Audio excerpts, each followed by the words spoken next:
Doucement, vous allez sortir les uns après les autres, Et une reprise. dans l'ordre qu'on avait établi. Vous l'avez en tête ou pas du tout? Pas du tout. Ok. Pendant tout ce temps-là, Madame de Roy était ici et Marc là. Voilà. Alors, ton rôle. Je suis l'avocate de la partie civile. Dans le texte, c'est marqué comme ça? Elle avait la vie en elle. Ça brûlait à l'intérieur. La musique à la fin devient, elle cut quoi, elle descend pas, elle fait tac. Ça parle de la question difficile des mesures pendant la pandémie. La Ligue des droits humains a été très présente sur la question de la légalité des mesures. Et là, ce qui nous semblait intéressant, c'est pas tellement de refaire le match qui avait été fait déjà devant les cours et tribunaux pour de vrai, mais de incarner la question des mesures dans une histoire. Monsieur le Président, elle est morte de tristesse et de mélancolie. Et de solitude, Monsieur le Président, parce qu'elle n'avait aucune maladie grave. Elle est morte parce qu'il n'y avait plus personne pour l'aimer. Voilà. Elle est morte parce que cette femme-là a décidé que je ne pouvais plus la voir. C'est pourquoi j'attaque cette maison de repos en justice, c'est que ma maman y est morte.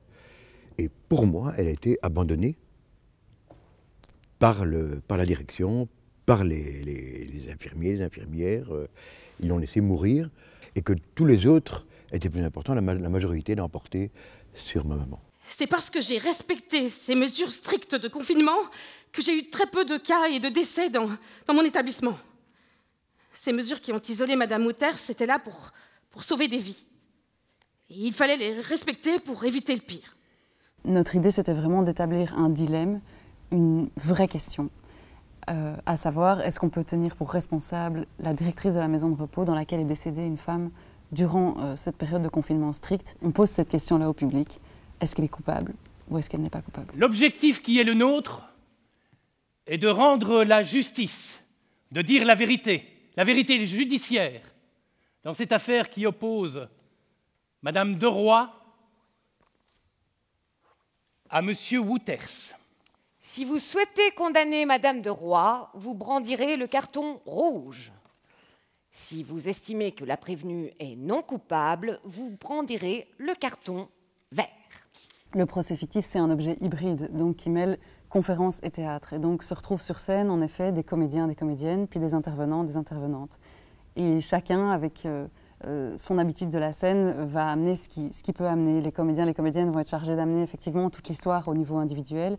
Et puis les conférencières, les conférenciers, d'amener vraiment le propos, le fond, les questionnements sur les mesures sanitaires, sur les questions de vie en maison de repos. Nous allons à présent entendre à la barre deux témoins pour éclairer nos débats. Madame Céline Nienhuys, secrétaire générale de la Fédération des services sociaux, et Monsieur Marius Gilbert, épidémiologiste à l'Université libre de Bruxelles. Commençons par vous, Madame Nienhuys, vous avez la parole. Les chiffres des pertes financières, les chiffres de la remise au travail, les chiffres des contaminations, le nombre d'hommes et de femmes qui resteront au télétravail, le nombre d'hommes et de femmes qui seront dans les transports en commun, le nombre de lits disponibles, le nombre de personnes en soins intensifs, le taux de reproduction du virus, tout se chiffre, tout se calcule. Et qu'est-ce qu'on fait du reste? Qu'est-ce qu'on fait de toutes ces situations inhumaines qui sont en fait inchiffrables? Nous avons cessé de naviguer entre des mauvaises solutions qui avaient pour vocation d'éviter des drames et qui en causaient d'autres, et que face à l'urgence, il s'agissait d'identifier les moins pires. Sur le terrain des maisons de repos, c'est la survie. Les travailleurs dénoncent la désorientation de la santé physique et mentale des résidents, la réduction de leurs fonctions cognitives, la tristesse, la dépression, la peur, la colère aussi. C'est ça qui est tout à fait étrange et émouvant, c'est qu'on n'est pas dans une fiction. Le spectacle est une fiction, mais qui parle de choses réelles et qui arrivent encore et qui sont arrivées en espérant que maintenant, on a une plus grande maîtrise du terrain. Je rentre dans la matière en disant que quelles que soient les mesures relatives au corona, celui qui pose un geste sur le terrain a le dernier mot. Et donc, quand on se cache derrière des mesures qui annoncent que c'est pour sauver la vie, mais qu'on fait tout le contraire, je dis, votre responsabilité est pleine et entière. C'est dire qu'il est du devoir de chacun de refuser la loi illégale, injuste et destructrice de l'humain. Être Antigone, qui brave la loi des crayons pour enterrer son frère. Être Claudette Clovin, 15 ans, Rosa Parks, 42 ans, qui refusent de céder leur place, défiant la loi de la ségrégation raciale aux États-Unis. Être Martin Luther King à leur suite, être Gandhi bravant l'impôt sur le sel. Alors la partie civile, c'est la tarte à la crème, hein. Antigone. Hein. Oh, Antigone a bravé la loi des hommes pour aller enterrer son frère. C'est vrai, mais enterrer son frère, ça n'est pas contagieux. Apparemment, mon confrère l'a oublié. C'est un peu nouveau pour moi de plaider en droit pénal, mais j'ai pris les éléments du dossier sur base du texte qu'on a reçu et j'ai construit ma plaidoirie comme je l'aurais fait pour un... Alors c'est d'ailleurs un petit peu étrange parce que j'ai écrit ma plaidoirie pour être dans les cordes, pour ne pas dépasser le temps. En 33 ans de barreau, je n'ai jamais écrit une plaidoirie. J'adopte une posture qui n'est pas, que je n'ai pas inventée, qui est la défense attaque. Et donc je vais attaquer le procureur du roi pour ne pas avoir poursuivi les personnes qui devraient normalement être poursuivies. Et pendant ce massacre,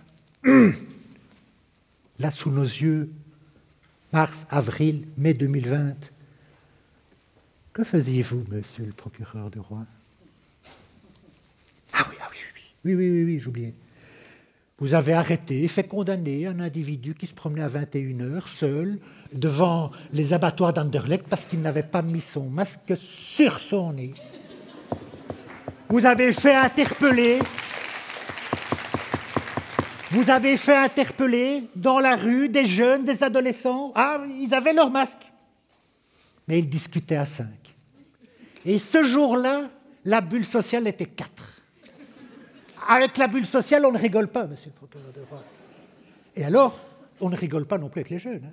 Face au mur, fouillés, humiliés et en silence. Qu'est-ce que vous avez encore fait? Ah oui, vous avez envoyé vos policiers dans les maisons pour voir si on ne faisait pas la fête. Parce que faire la fête... Eux, pour tabasser une maman un peu énervée, par ailleurs. Cerise sur le gâteau, monsieur le procureur du roi, vous avez fait interdire un concert dans une église d'un guitariste qui jouait devant 15 personnes. Et les policiers sont arrivés et ont interrompu le concert, alors qu'au même moment, la loi autorisait une messe dans les mêmes conditions. Quand je dis la défense accuse, elle dit que ce n'est pas une directrice de Home qui devrait être au procès, mais les politiques. C'est ce que je crois profondément par ailleurs. Levez le bras, s'il vous plaît.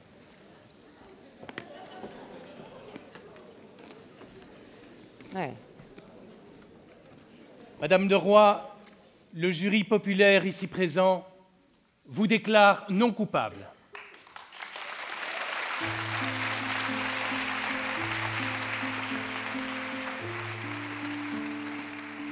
C'est clair qu'on a choisi de poser ce débat, ce procès au début du confinement, mais que les questions sont restées complètement actuelles, parce qu'on voit que la pandémie d'abord se prolonge, on n'en a pas tout à fait fini. Aujourd'hui, on introduit un Covid Safety Kit qui pose quand même question, non seulement pour son utilité réelle par rapport à d'autres mesures, mais aussi parce qu'il y a toute une série d'interrogations en matière de droits fondamentaux que ça pose, et surtout parce que notre société a été traversée là depuis plusieurs mois, de longs mois, par des questions fondamentales sur ce qu'on est prêt à accepter pour lutter contre une pandémie. Et donc ces questions-là, elles ne vont pas disparaître.